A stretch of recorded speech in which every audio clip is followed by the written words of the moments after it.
News tonight at 10, an apartment complex is evacuated and one person is taken to the hospital. The latest on a Rochester fire.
Finding purpose for a historic school, I'm KIMT News 3's Alec Lasham, speaking with the developer looking to refurbish a piece of Casson history while creating more housing.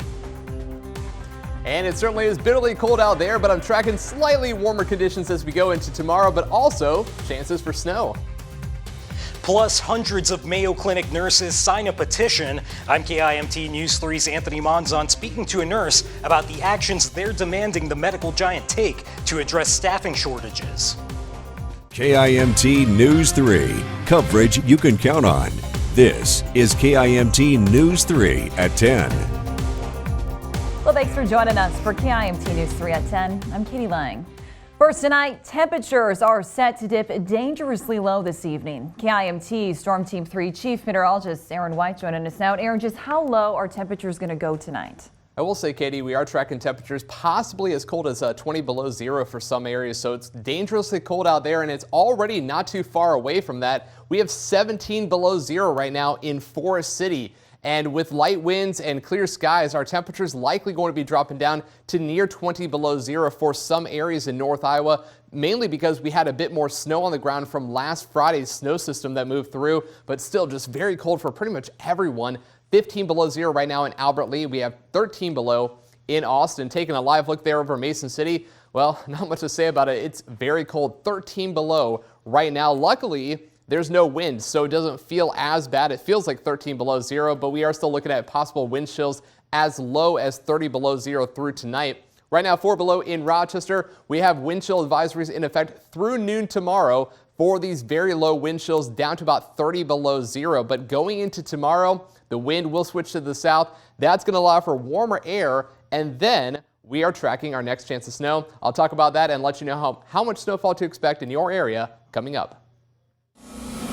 Well, at 10, one person is taken to the hospital following an apartment fire in southwest Rochester tonight. First responders were called to Woodridge Apartments around 7 o'clock, forcing the evacuation of multiple people. Now, fire crews say they found smoke coming from the kitchen of an apartment on the second floor.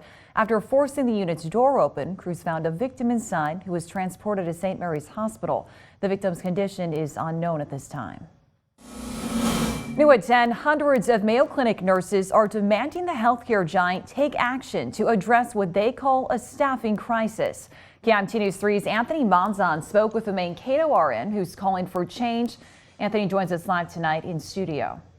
Well, Katie, some 672 members of the Minnesota Nurses Association working at Mayo filed a petition this week pleading with their employer to take steps to curtail what they say is a worsening staffing crisis and recognize their sacrifices throughout the pandemic. Over 70% of all MNA members at 6 Mayo facilities in Albert Lea, Austin, Fairmont, Lake City, and Mankato, as well as Red Wing, signed on to the petition. They say nurses continue to work under extremely difficult circumstances while taking on larger patient loads than they would have before the pandemic. Organizers of the petition are asking to be paid triple time for all hours worked while travel nurses are being utilized, along with a $4,000 bonus to be paid for every 3 months they remain on the job. Nurse Kelly Rosevald tells me burnout and better opportunities are driving extreme amounts of turnover where she works at Mayo Clinic Health System Mankato. Nurses are leaving our facility at an astounding rate for some reasons, maybe personal, some reasons, better opportunities. Lots of nurses are leaving to go travel, make more money. And then here we sit, we just can't seem to get the nurses to come back to us and want to stay with us. In response to the petition, Mayo Clinic says it values its nursing staff and appreciates all they've given to patients and communities throughout their careers. Their statement reads in part, like other organizations, we are seeing all-time high patient demand, much higher than pre-pandemic levels, due to increased patient care needs and higher volumes of staff absences due to the high rates of COVID-19 transmission across our communities. Staffing challenges continue to persist. Mayo says these challenges are being exacerbated by a national shortage of healthcare workers. Katie? Thanks, Anthony. Roosevelt adding staffing shortages were an issue before the pandemic, and while financials are involved in the petition, the effort is about feeling valued. A not guilty plea is entered over a knife attack in Stewartville. Cole Thielen of Rochester is charged with first-degree assault, 2 counts of second-degree assault, and 2 counts of terroristic threats. The Olmsted County Sheriff's Office says he attacked a male at a Stewartville apartment in December. Investigators say there was an argument when Thielen grabbed a knife and slashed his victim in the arm into the face, likely leaving permanent disfigurement. No trial date has yet been set. Well, a year after President Biden moved into the Oval Office, the White House says it has delivered results for America's economy despite unprecedented challenges. President Biden led the greatest year of job creation in American history, according to the White House staff, with more than 6 million jobs created. The administration also pointed to the nation's unemployment rate dropping from over 6% to under 4%, which they note is the biggest single-year drop in the metric on record. The president talked in the campaign about how essential it was to understand that the connection between the pandemic and the economy were inseparable. We had to work on both together, and I think the evidence that we did comes from looking at the progress we've made in the job market. He did go on to acknowledge there is still work ahead when it comes to easing inflation and supply chain issues. The White House plans to specifically work with the trucking sector and auto chip producers while pushing legislation to lower child care, education, and prescription drug costs. Leaders across Minnesota are working to slow the effects of climate change, both locally and nationally. Rochester is among 16 Minnesota cities declaring a climate emergency. Mayor Kim Norton says they hope to send a message to lawmakers ahead of the legislative session that the time for action is now. Norton says the Met City has been working towards sustainability goals on the local level, but state and federal funding are needed to slow the effects of climate change. She says we can all do our part to help. We need the community to really embrace the work of the task force that worked for well over a year putting together their recommendations. So we need them on board to help us because, as I said, government doesn't and can't and shouldn't do everything. The community has to help. Other cities joining in the environmental proclamation include St. Paul, Bloomington, and Eden Prairie. Well, new at 10, an early 20th century former school building in Casson could soon be transformed into apartments for senior citizens after a legal challenge was dropped by a Dodge County court. KIMT News 3's Alec Lasham spoke with Casson Historic Properties LLC about the housing project. And he joins us live tonight in studio. Alec? Yeah, Katie, I was given a tour of that historic school by developer Paul Warschauer, giving me a glimpse into an institutional pillar of American history. This was built in 1918. As you can tell, it's an old, very solid historic building. My company only gets involved with historic properties. Casson Historic Properties developer Paul Warschauer is undertaking a task to revitalize a former school. He says the intention is to create a new housing complex called Water Tower Place. Our plan is for 30 to 32 high-end apartments for seniors. KHP purchased the building for $150,000, but the final price tag with renovations is expected to be somewhere in the millions, according to Warschauer. He says unlike some projects, with this one he isn't having the typical expense headaches associated with a historic building. Every building in the United States that was built sometime between 19 or 18 something, you're always looking for asbestos. Now this was 1918, so it was earlier than when they started using asbestos. But we do have the study. Some of the pipes in the basement had it. We'll cover them. We'll do what we have to. It's called remediation. But then the rest of it is fine. There were no oil tanks, thank goodness. There was no gas tanks or anywhere on the building. So that makes it easy for us. So why bother with renovating a building that has been out of use since 2005? Warschauer says it's because it preserves a familiar piece of community history. Communities like to save parts of their history if it's possible. Some buildings you cannot save. They're too far gone, or somebody's let it go to the degree that it's no longer cost effective to restore it. And third, I think the public likes to live in these old properties. They feel a kind of a sense of connection to the past. However, sometimes the answer is a bit more simple. It feels good to save an old building. Warschauer tells me he is currently waiting for historic state and federal tax credits to become available before development proceeds. Katie? Thanks, Alec. Warschauer also says he has already received a security deposit from one woman for the future apartments. Snowy conditions lead up to a close call for an Iowa trooper who was lucky to be alive. What he says helped him escape the situation. They all took part in this. They all killed him. A jury is selected. 3 former Minneapolis police officers are back in the courtroom in the death of George Floyd. And Governor Walz touts his Move Minnesota Forward budget, how his proposals could put money back in your pocket. KIMT News 3, first at 10. Your local news with KIMT News 3's Katie Lang. Tracking storms with Storm Team 3 Chief Meteorologist Aaron White. This is KIMT News 3. More local news that is happening right now. We are coverage you can count on.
Governor Tim Walz wants to send 2.7 million Minnesota households a Walz check this year, thanks to a record-breaking surplus of state funds. Now, the checks are part of his supplemental spending plan, earmarking money from a projected $7.7 billion surplus.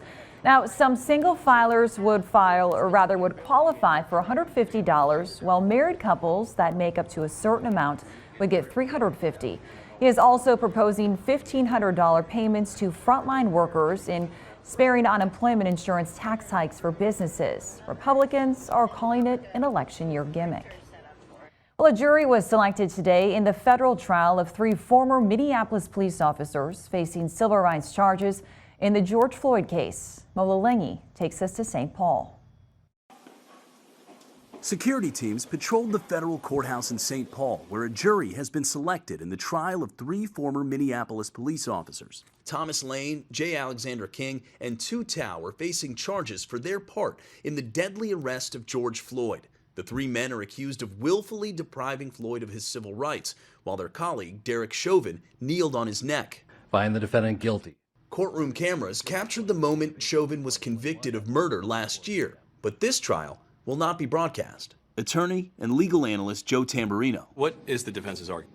The defense's argument is twofold. Number one, that they did not willfully try to violate the rights of Mr. Floyd.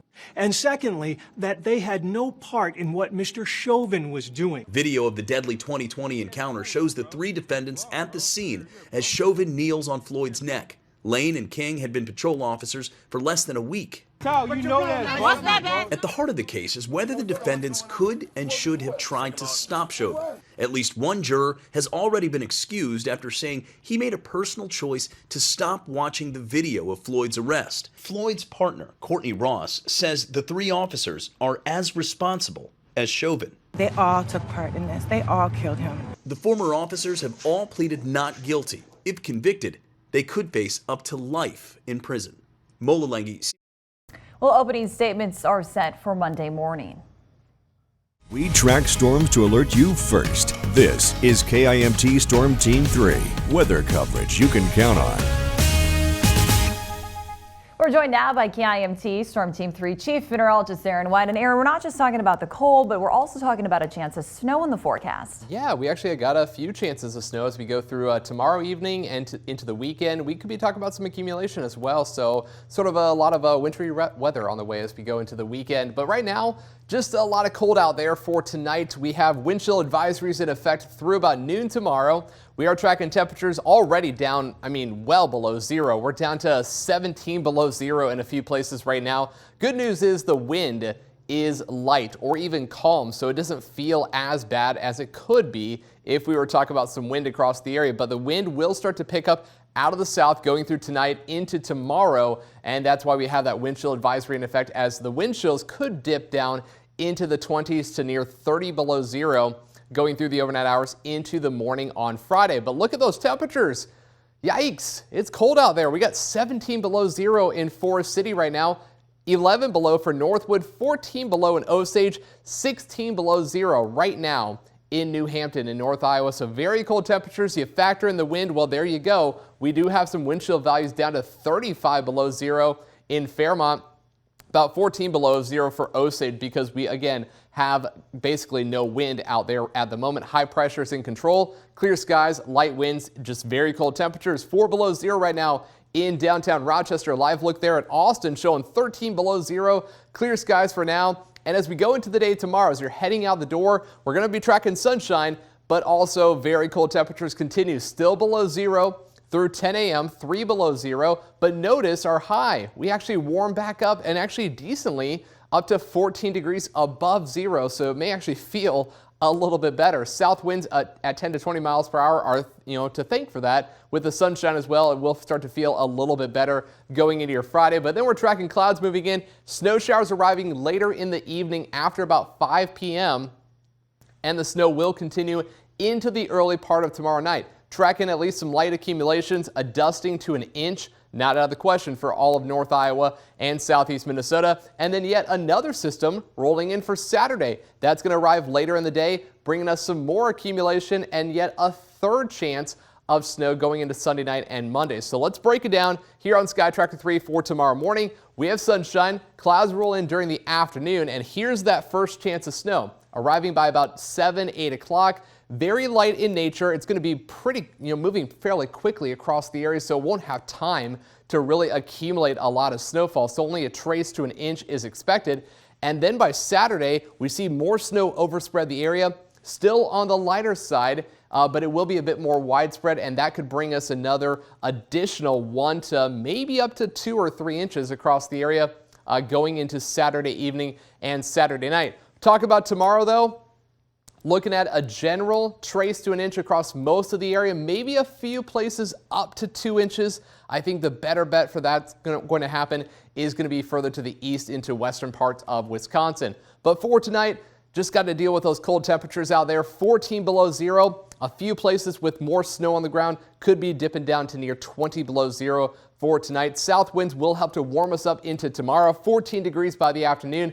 Mostly sunny skies are expected, but clouds later in the day. Snow moving in after sunset, and then another chance of snow as we go through the 7-day forecast. Looking at that for the weekend, we have snow arriving for Saturday evening, another chance of snow by Sunday night and Monday, and then after that, we are dipping back down into the ice box, 2 below zero for Tuesday, but a little bit warmer by Thursday of next week. All right. Thanks, Aaron. Well, for a look at what is new tomorrow morning on Daybreak, here's morning anchor Brooke McKivergan. We're learning from Mayo Clinic pediatricians about the mental and physical effects of COVID-19 on children and how the Minnesota Department of Transportation is hoping its Name a Snowplow contest will give us all something to smile about. We'll have those stories and your morning forecast with KIMT Storm Team 3 meteorologist Sean McAday on Daybreak tomorrow morning from 4:30 to 7. I will see you then.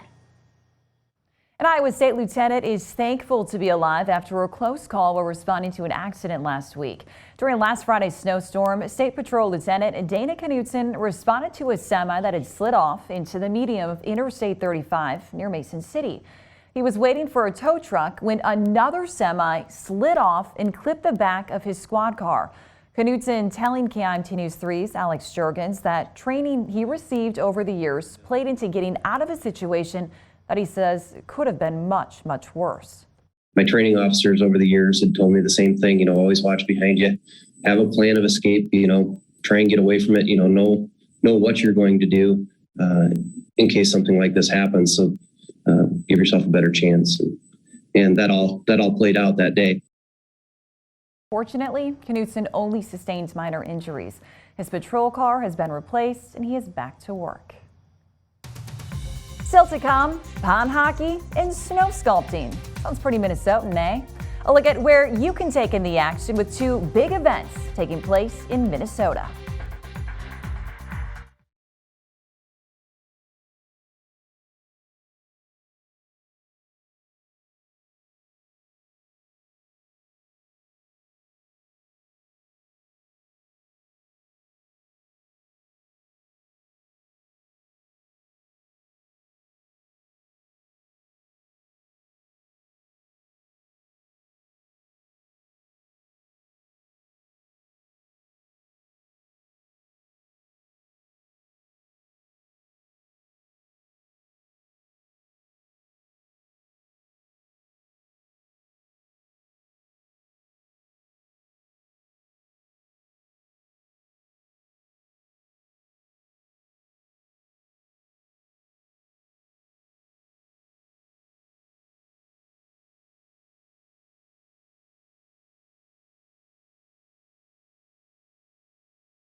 Warm-ish, but sweater-ish. But like, mic check, 1, 2, 3, mic check, 1, 2. Thank you, Drew.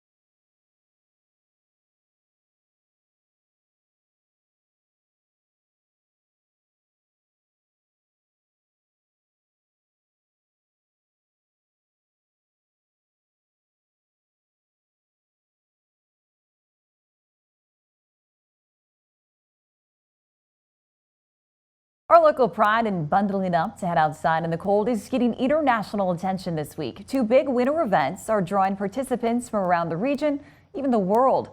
Aaron Hassanzada shows us how the draw of pond hockey and snow sculpting. I got this one. When the temperature drops, Minnesota peaks. Nail that thing right there, boys. Well, this is the 17th annual U.S. Pond Hockey Championships. As you see here, we're almost through the build. We have a couple more rinks to go. This deep freeze is actually helpful for the ice. We have 102 boards per rink, which means 102 boards, 102 brackets, and 102 spikes. Eventually, there will be hundreds of teams, thousands of athletes, and tens of thousands of spectators out on the ice. But for now, it's 6 degrees. You deal with it and you move on, you get it done. This is Minnesota right here. From U.S. Pond Hockey Championship preps out here on Lake Nokomis to snow sculpting here in Stillwater, it is all about embracing Minnesota winter. It's cold and there's nothing else really to do in the cold, so why not just venture over here? By the time it hit 3 degrees, it's really cool. We found some brave souls out at the inaugural World Snow Sculpting Championship. Even though it's cold, it's still worth it. In layers, of course. I guess, yes. I have 3. 2 pair of pants and a sweatshirt. I don't think they're that big. Feet are warm, your head's warm, everything else will be fine. Teams from across the world making masterpieces out of a precious winter resource for anyone to come and enjoy. There's one with like a guy with a big beard and he's holding an egg with like tentacles coming out of it. Just come dressed. No regrets here. Oh, no. For the weather. And the faster we walk, the warmer we'll be. I guess so. The inaugural World Snow Sculpting Championship is underway at Lowell Park in Stillwater. Now the puck drops on the Pond Hockey Championships tomorrow morning on Lake Nokomis in Minneapolis. Mary? Thanks, Katie. Coming up in sports, basketball teams hit the hardwood tonight. We have those local highlights. Plus, area teams face off tonight. We're heading to the rink for some Century and Mayo action. And we are tracking those snow chances as we go into your Friday evening, and more snow on the way for the weekend. Another check of the forecast is here in just a bit.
Busy local night in sports, for Southeastern Minnesota and North Iowa. KIMT News 3 Sports Mary Peters braved the cold to get us some highlights tonight. Yes, Katie, I wasn't very smart. I went straight to the ice rink to catch some boys hockey, but it was super fun. Starting with the Mayo Spartans facing off against the Century Panthers.